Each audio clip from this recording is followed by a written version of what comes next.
Spoils of War, also known as In Spite of Love, was released in 1994. This is directed by David Greene, it's written by Michael Weller, and we have a cast including Kate Nelligan, John Hurt, Tobey Maguire, Andrea Roth, and Rhea Perlman. It's because of Rhea Perlman that I became aware of this. I had no specific expectations. I went into it with an open mind, and I really didn't like it for two reasons. The narrative is tremendously boring, and Martin's mother is really annoying. I really hated her as a character. And she's called Elise, and she just drove me insane. It's about a mother and her son, and her son wants to finally find his father and potentially bring his parents back together.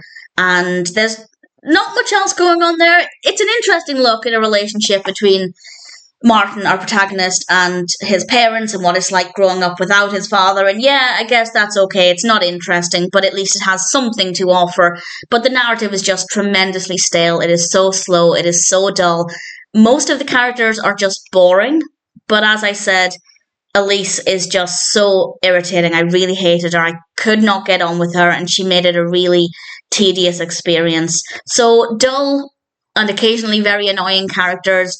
Very boring narrative. Yes, maybe with some good messages, particularly if you can relate to Martin. There might be some kind of comfort or reassurance in that relatability. But other than that, it's not a good film. It doesn't have anything to offer, and ultimately, I can't recommend it. I guess the technical aspects are fine. The camera works fine. There are no problems with the lighting or the music or anything. And the acting's absolutely fine. Credit where it's due. Bare minimum credit, but nevertheless, it's not a good film. I don't think it has a lot to offer. Maybe if you're in the same position as Martin, it might be worth watching.